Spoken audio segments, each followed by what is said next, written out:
آپ کو جی ایک ایگزامپل دوں، جیسے پچھلے دنوں ہندوستان میں سی اے موومنٹ ہوا، اس سے بہت سارے ایکٹیوسٹ نکلے، لیکن جس طرح سے کریک ڈاؤن کیا جاتا ہے وہ ایکٹیوزم بھی ڈیڈ ہو جاتا ہے.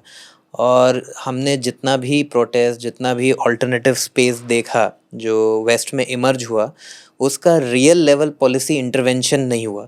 اور کہیں نہ کہیں جو ویسٹ کی ہپوکریسی ہے کہ پروٹیسٹ کرنے کے بعد وہ پروٹیسٹ ویسٹ کی جو فورن پالیسی ہے، کیا وہ پورا جو یہ ویپنز آف وارز پرووائڈ کروا رہا ہے، وہ سب نہیں رک پایا.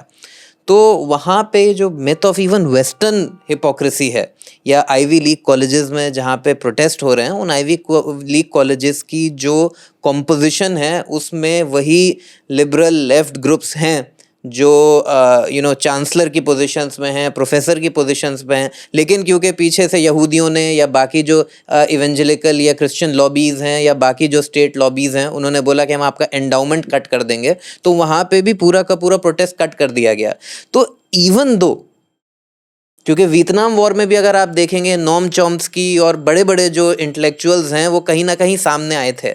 تو کیا ریئلسٹکلی جب آپ یہ بولتے ہیں 10 سال بعد، اور اب ریگولرلی ویسٹ کی ہپوکریسی پچھلے 70 سال میں سامنے آتی رہی ہے، لیکن ان کا کنٹرول اوور انفارمیشن، ان کا کنٹرول اوور نیریٹو اتنا اسٹرانگ ہے کہ وہ الٹیمیٹلی اسے جنریشنلی ٹرانسلیٹ نہیں ہونے دیتے، وچ وی سی ان انڈیا آلسو.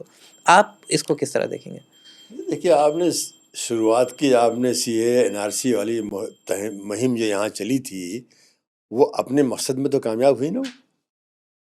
آج یہ نہیں لگتا کہ حکومت جو ہے اس کی ہمت ہے وہ این آر سی نافذ کرے. کوشش کرتی رہے کچھ نہ کچھ، لیکن اس کی ہمت نہیں، جان گئی کہ یہ بہت بڑا مسئلہ ہے، یہ ہم کر نہیں پائیں گے اس کو. تو جو آپ یورپ کی بات کر رہے ہیں، یورپ میں تبدیلی آ چکی ہے. امریکہ میں جو اسٹیٹ لیول کے اوپر ہے، گورنمنٹ لیول کے اوپر تو نہیں آئی ہے، لیکن وہاں پر بھی تبدیلی ایک آئی ہے. عوام کے لیول پہ وہاں پہ بھی آئی ہے. یورپ میں تو کہہ دیا. آپ دیکھیے، جرمنی کہہ رہا ہے کہ ہم اسرائیل کو آرمز نہیں دیں گے، برٹن کہہ رہا ہم آرمز نہیں دیں گے، اسپین کہہ رہا ہم آرمز نہیں دیں گے، فرانس کہہ رہا ہم آرمز نہیں دیں گے. تو یہ کوئی تبدیلی معمولی تو نہیں ہے، ایسا نہیں ہے. اب یہ ٹرانسلیٹ ہو پاتی نہیں ہو پاتی اس لیے کہ دوسرے لوگ بھی تو کام کر ہی رہے ہیں. ایسا تو نہیں کہ اسرائیلی غائب ہو گئے، یہودی غائب ہو گئے، ان کی لابی غائب ہو گئی، ایسا تو نہیں ہے. لیکن اب اس میں یہ ہے کہ اب اتنے لوگ، جبکہ ہزاروں لوگ وہاں مظاہرے کر رہے تھے، اب سب کے سب تو بک نہیں جائیں گے، سب کے سب تو نہیں ایسے ہو جائیں گے. اس میں سے کچھ ضرور ہیں کہ ممکن ہے بعد میں رائے بدل لیں یا ان کے اوپر ایسے پریشر پڑیں کہ وہ نہ ہوں، لیکن تبدیلی تو آنے والی ہے. آج اسرائیل کی جو لوگ دیکھ رہے ہیں کہ وہ ایک نارمل اسٹیٹ نہیں ہے، جو چاہتا نہیں کہ اس کو وہاں پہ قبول کیا جائے، بلکہ وہ ایک طرح سے وہاں پہ ہیجمنی چاہتا ہے. اپنا ایک چھوٹا سا اسٹیٹ جو جس کی آبادی کل مشکل سے 7-8 ملین ہے، وہ چاہتا ہے کہ وہ دنیا بھر پہ ان کی جو پورے رائے عامہ ہے سب کی پالیسی کو ڈکٹیٹ کرے. امریکہ میں کرے، برٹن میں کرے، فرانس میں کرے، اور تھرڈ ورلڈ میں کرے، انڈیا تک میں بھی کرے. تو ایسا ہونے والا نہیں ہے. یہ خلاف معمول ہے. اسرائیل نے اگر وہ ری ایکشن نہ کیا ہوتا جو کہ اس نے 7 اکتوبر کے بعد کیا، تو ممکن ہے کہ وہ آسان ہوتا. اب یہ اتنا آسان نہیں ہوگا. اب انٹرنیشنل کورٹ وغیرہ میں معاملہ چلے جانا اتنا آسان بات نہیں ہے، چھوٹی موٹی بات نہیں ہے. اسرائیل اس پہ نہیں کر رہا ہے عمل، وہ بات دوسری ہے. امریکہ آج بھی پوری طرح اس کے ساتھ ہے، اور تو کوئی بھی نہیں ہے، صرف امریکہ ہی ہے. اور کون اس کے ساتھ ہے؟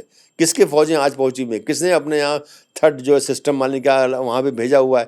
کس نے جو ہے نا اپنے آرمز کیریئرز بھیجے ہوئے ہیں؟ اور کسی نے نہیں بھیجا ہوا ہے. اور کس نے؟ ممکن ہے ذرا سا پچھلی گورنمنٹ میں خیال ہے کہ جو برٹن کی تھی وہ کرتی تھی. آج تو جو لیبر آ گئی وہ اتنی بھی نہیں کرتی.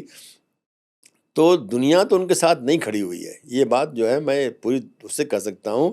لیکن اگلا جو ہے کیسے یہ سب معاملات ڈیولپ ہوں گے، نیریٹو کیسے بنے گا، اس لیے کہ دوسرے لوگ بھی سو نہیں رہے، اسرائیلی سو نہیں رہے، یہودی بھی نہیں سو رہے ہیں. بڑے ریسورسز ان کے پاس ہیں، میڈیا میں ان کا بہت بڑا پاورفل ان کا پینیٹریشن اس کا ہے پورے ویسٹرن یورپ وغیرہ میں، اور ساری نیوز وہیں سے ہی آتی ہے. ساری نیوز جو ہے، ایک اسٹڈی کئی سال پہلے میں نے پڑھی تھی کہ جو نیوز بنتی ہے 95% وہ ویسٹرن سورسز آتی ہے، بلکہ زیادہ تر امریکہ سے آتی ہے.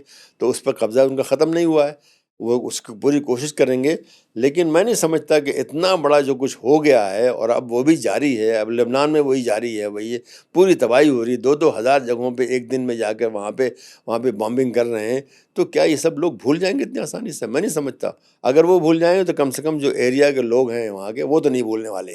اور یہ جو ابراہم اکارڈز وغیرہ تھا، اس کو سمجھ لیں یہ تو دفن ہو گیا. یہ اب کسی کی ہمت نہیں پڑے گی کہ وہ اندر اندر تو تعلقات ہونے ہیں، وہ کوئی بات نہیں، ہوتے ہی رہتے ہیں، وہ کوئی بات نہیں ہے، لیکن کھل کر کے اب کوئی ملک جو ہے اسرائیل کے ساتھ کھڑا نہیں ہوگا، جو ہے وہ بھی کافی تحفظ کے ساتھ ہی کھڑے رہیں گے۔